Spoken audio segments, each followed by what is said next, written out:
My name is Marina Keats, and at 43, I have learned that silence can be the loudest sound in an office. At exactly 4 o'clock, 13 names vanished from the company system, their profiles, their emails, even their calendar entries gone. I watched the notifications cascade across my screen like falling glass. The boss's son called 6 times in 12 minutes.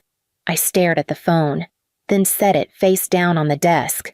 4 hours earlier, he had walked into my negotiation with 15 coworkers in tow. The contract was nearly sealed. 3 years of renewal worth more than $200 million in client commitments. And I had just asked the final question, "Do you have any further concerns? If not, we can proceed to sign." That was when Ryan Densmore, our CEO's only child, burst through the door with a rehearsed grin. "Stop. That contract is ours." His voice carried the kind of arrogance that comes from never hearing the word no.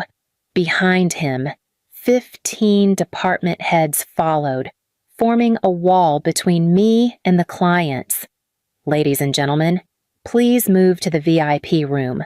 This space isn't appropriate," he said smoothly, gesturing toward the hallway as though the meeting had been his all along. The clients hesitated but obeyed. Everyone obeyed him. Chairs scraped, papers shuffled, the door closed, and the sound that followed absolute silence was colder than any insult. I sat there for 30 seconds, still holding the pen meant for their signatures. Then I slid the folder aside, reached for my phone, and scrolled to the number I'd saved weeks ago for a day I prayed would never come. When Elise Vaughn, Regional Compliance Director, answered, her tone was calm and clipped. "It's happening, isn't it?" I exhaled. Exactly as we predicted. She didn't ask for details. She didn't need to. "Log everything," she said.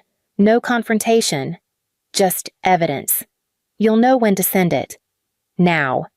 As the system erased 13 names in real time, I leaned back and watched the screen glow against the dim office light. The noise of the day was gone. Only purpose remained. By nightfall, the city of Cleveland would whisper about what happened here. That morning, I arrived early, long before anyone else. The boardroom smelled faintly of coffee and printer ink. 3 binders sat stacked on the table, months of work condensed into clean pages and precise figures. The renewal with Medline Instruments would guarantee over $200 million in equipment orders, enough to keep 3 regional plants running and more than 60 jobs safe. I reviewed every clause twice, every signature line once more. When the clients arrived, I stood to greet them, voice steady, handshake firm. They smiled, relaxed. We had been through months of audits and revisions together. Trust was rare in our business, but somehow I had earned theirs. We were minutes from completion when the door opened. Ryan Densmore stepped in as if the room already belonged to him. Behind him came 15 employees from different divisions: sales, logistics, operations, none of whom had been invited. Their badges flashed as they fanned out along the wall. "Stop right there," Ryan said, sliding his phone into his jacket pocket. "This negotiation now falls under executive review." The clients exchanged uncertain looks. "Ryan," I began, keeping my voice even. "This session was cleared by corporate and he cut me off. Corporate means my father. He's well aware." He turned to the visitors with a practiced smile. "Ladies and gentlemen, you'll be more comfortable in the VIP suite upstairs. We've arranged refreshments." I felt the ground shift under my feet. The clients gathered their folders, hesitant, eyes darting between us. One of them murmured, "Is this a change in leadership?" Ryan answered before I could. "Just a realignment. Ms. Keats has provided excellent groundwork." He winked at me, soft enough for only me to see. When the door closed behind them, the room emptied like a drained glass. "Clean this up," Ryan told the group. "We'll take it from here." He left first, confident, followed by his entourage. I stood alone, the echo of their footsteps stretching longer than it should have. The humiliation burned hot, then settled into something heavier, Steady, deliberate. Cold anger has a sound. It's the quiet clicking of a pen as you decide what comes next. I didn't go home after the meeting. I went straight to my office, closed the blinds, and locked the door. My hands were shaking, but not from fear. The kind of anger I felt had edges sharp, cold, precise. I found Elise Vaughn's number in my contacts list. We hadn't spoken in months, not since we'd worked together on the supplier fraud case that saved the company from a 7-figure penalty. When she answered, her voice was calm, clipped, and familiar. "Marina," she said, "you sound like someone who finally saw what she's been warning everyone about." He hijacked my negotiation, I said. Walked in with 15 people, took the clients, claimed the deal. Elise didn't sound surprised. "Ryan Densmore." "Yes." "Then it's time." I pressed the phone harder to my ear. Time for what don't confront him. Not a word. Log everything, every message, every meeting invite, every call record from this morning. Save them locally, not on the company drive. You'll have your window by 4. Elise. What's happening at 4, you'll know when you see it. And Marina, keep your face neutral. They need to think you're folding. The line went dead. I sat for a long minute, staring at my reflection in the dark screen. Then I began. Every calendar alert, every voicemail, every edited draft of the contract, I archived them all. I cross-checked the meeting logs, saved the access timestamps, and backed them onto a private drive I'd built years ago, out of habit more than foresight. When Ryan's assistant, Tori, stopped by later with a forced smile, I didn't look up. "Mr. Densmore wanted to let you know the clients were impressed with the new direction," she said. "That's good to hear," I replied evenly, still typing. She lingered a second, uncertain, then left. By the time the clock struck 2, the anger had thinned into focus. I had proof lines of it, time-stamped and undeniable. Elise's voice stayed in my head, calm and absolute. "You'll have your window by 4. Whatever she meant, I was ready. When I first transferred to the Cleveland branch 3 months earlier, the air already carried tension. The office was polished on the surface, new glass walls, fresh branding, but underneath, numbers didn't match reality. Ryan Densmore had just been promoted to Executive Director of Operations. Everyone called it a succession trial, though no one doubted the outcome. He was the CEO's son, 29, with a resume padded by short stints in departments that never reported poor results because no one dared submit them. During my first week, I found supplier reports that made no sense. Shipments recorded as delivered twice. Inventory shrinkage logged under miscellaneous. I flagged them and copied Ryan. He called me into his office the next morning. He was smiling when I entered, leaning back in his chair. "Marina, I appreciate your diligence," he said, "but here, we prefer a collaborative approach. No surprises in the inbox. Transparency isn't a surprise." I replied, "It's a correction." His smile thinned. "You're new. You'll learn how things work." That conversation set the tone. I fixed the supplier backlog anyway by verifying every order number against carrier logs. It revealed nearly $200,000 in discrepancies. Instead of praise, I received an email from Ryan. "Next time, align with leadership before taking unilateral action." By the second month, rumors had started. I was too rigid, hard to work with, not a team player. A senior analyst, Nadia Tran, pulled me aside in the break room. "Be careful," she whispered. "People who correct Ryan don't last long here." I smiled as if it didn't sting. "Then I'll just make sure the corrections are undeniable." She looked at me with a kind of pity that stayed in my mind for weeks. The pattern became impossible to ignore. Projects were approved because they looked profitable on paper, not because they worked. Ryan called my reports image problems. I called them what they were, warnings. By the end of the 3rd month, the fault lines were visible to everyone, but no one wanted to name them aloud, except me. The contract Ryan had stolen wasn't just paper and signatures.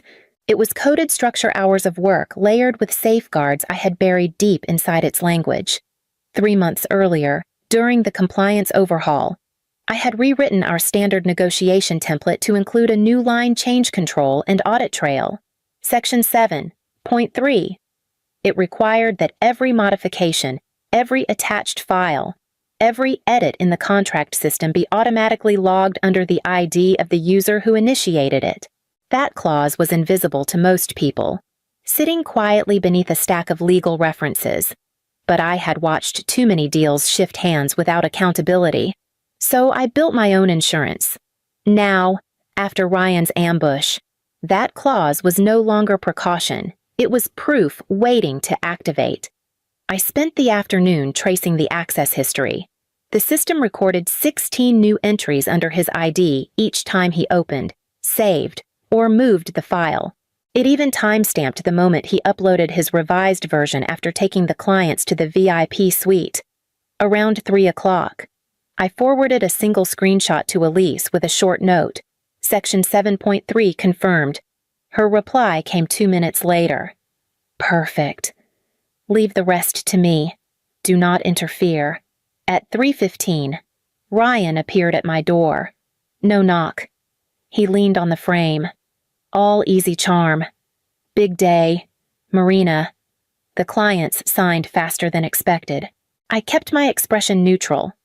I'm sure they did. You see, he grinned. Sometimes you have to trust leadership to close a deal. Of course, I said, my voice even. Just make sure you download the latest compliance addendum. It documents all version histories. Section 7.3. For the first time. He hesitated. Right, he said slowly. I'll have someone check that. When he left, I closed the door and let the silence stretch. The humiliation from that morning felt distant now, replaced by something steadier like steel cooling after the forge. Every click he made was a confession he hadn't yet heard. And by 4 o'clock, those confessions would no longer belong to me. The next morning, an email from Human Resources waited in my inbox. Mandatory review meeting subject contract conduct. The subject line alone told me everything. When I walked in, 2 HR managers sat side by side, papers neatly stacked. One of them, a woman I'd known for years, wouldn't meet my eyes. Marina, she began carefully, there have been concerns regarding yesterday's negotiation. Concerns, I repeated. Mr. Densmore indicated there may have been miscommunication with the client and some irregularities in your documentation. I let a slow breath escape. Did he mention that he took over the meeting without clearance? Her fingers twitched. We're just following procedure. I nodded once, said nothing more, and signed the acknowledgement form they slid across the table. There was no point fighting shadows with words. By noon, the rumor had spread. I heard it whispered in the corridor. Caught between fake sympathy and quiet satisfaction, Marina lost the deal. She panicked during closing. The clients complained. Ryan passed me in the hall later, phone to his ear, smile polished. Don't worry, he said in passing. We'll clean up the paperwork. Everyone knows how stressful these things can be. I smiled back. You're very considerate. He winked. Just protecting the company. That afternoon, the clients stopped replying to my messages. Their silence told me the story he'd already sold them. By 6, the office was empty. I stayed. I copied every log file, every system notification from the day before, onto an encrypted drive I kept in my desk. The room hummed with the low sound of machines and the faint buzz of fluorescent light. At 10:30, a knock startled me. Nadia Tran stood at the door, pale under the harsh light. They're rewriting the contract, she whispered. Under Ryan's login. I saw it on the system feed. I motioned her inside. Save what you can. Don't tell anyone you spoke to me. She hesitated. He's going to blame you. Marina. I met her eyes. He already did. When she left, I locked the door and looked at the drive in my hand. It felt heavier than it should have. The next morning began with silence that felt too careful. My inbox was empty. No meeting requests. No updates from Elise. When the message finally arrived, it was short and sharp. Audit scheduled. 10 a.m. local. Stay quiet. I didn't respond. I just waited. At 10:15, a conference invitation appeared, then vanished. Another followed, marked canceled. My stomach sank. By noon, I understood why. Legal had stepped in. Two attorneys I barely knew were now reviewing procedural irregularities with the compliance team. It was a stall tactic, one I'd seen before. Ryan's father had deep ties in corporate legal. The board rarely overruled them. Elise called it one. "They're trying to freeze the audit," she said, "claiming conflict of interest because I handled your earlier case. I closed my office door. Can they? They can delay it, not stop it. But delay is what they want. It gives them time to scrub records. What do you need from me?" "Nothing. Just proof you're not cooperating with anyone here. Stay logged out of shared systems. Keep your local copies safe, and wait for my signal." The line went dead before I could answer. At 2:30, Ryan appeared outside my glass wall, talking loudly into his phone. "Yes, Dad," he said. "Everything's handled. They won't move forward today." He saw me watching and smiled. A thin, satisfied curve. I turned back to my screen and opened the internal messenger. A new notification blinked from Elise at 3:45. Exactly. Hold the line. 3:45. The meaning hit instantly. Her team was making their move. Outside my office, the noise shifted. Phones rang, voices rose. Ryan stepped into the hall, his confidence cracking just slightly. "Who authorized this?" he shouted. Within minutes, legal's doors slammed shut and compliance alerts flooded the system. I sat still, hands folded, pulse steady. The audit hadn't been canceled. It had been escalated, for the first time since the ambush. The silence around me didn't feel like defeat. It felt like countdown. The building went still a few minutes before it happened. The kind of stillness that hums just beneath the surface. I was watching the digital clock on my monitor when the system alert appeared 4 o'clock exactly. A soft tone followed, and then another. My inbox filled with message after message. Urgent compliance notice. Immediate action required. The first line of the memo was clear. Effective immediately. 13 employees are placed on administrative suspension pending investigation. 2 have submitted resignations. I scrolled down. Heart steady, eyes sharp. The attached report listed each employee by ID, timestamps, and the log trails that linked them all to Ryan Densmore's account. Every unauthorized access, every altered line in the contract, his username at the center of it all. Across the hall, a chair scraped loudly. Someone muttered, "Is this real?" Phones started ringing, voices low and confused. The sound spread like a slow ripple through the floor. Ryan appeared at the far end of the corridor, phone pressed to his ear, his color fading as he read the same memo. "Dad, I don't." He stopped mid-sentence. "No, it can't be from compliance. They wouldn't." He caught my eye through the glass wall. For the first time since the ambush, he didn't look sure of himself. I didn't move. I didn't speak. The head of legal walked past, pale, carrying a printed copy of the notice. Behind her, 2 compliance officers from headquarters stepped off the elevator, badges visible. The office noise flattened again, just breath, paper, the faint buzz of monitors. I closed the window on my screen and leaned back in my chair. The air felt heavier, but my chest lighter. 3 months of careful restraint had landed here. In this quiet moment of truth, I exhaled once, slow and steady. Outside, Ryan's phone slipped from his hand and hit the tile floor. He didn't bend to pick it up. The memo kept blinking on every screen around us, relentless in its simplicity. All findings trace back to Executive IDR, Densmore. By evening, the entire executive floor had been locked down. I was summoned upstairs for what they called an emergency review. The boardroom lights were dimmed, every chair occupied. The atmosphere carried the sharp scent of panic disguised as protocol. Elise stood at the front, calm amid the storm. "The investigation is complete," she said. "All findings are corroborated by internal logs, timestamps, and client correspondence. The alteration of contractual data was deliberate." Ryan sat 2 seats away from me, face pale, jaw tight. His father, the CEO, kept his eyes fixed on the table. A board member cleared his throat. "Ms. Keats, can you confirm that Section 7.3 was your addition to the template?" "Yes," I said. "It was designed to maintain accountability in multi-party negotiations," Elise continued, projecting the audit summary onto the main screen. "That clause automatically recorded every unauthorized edit under Mr.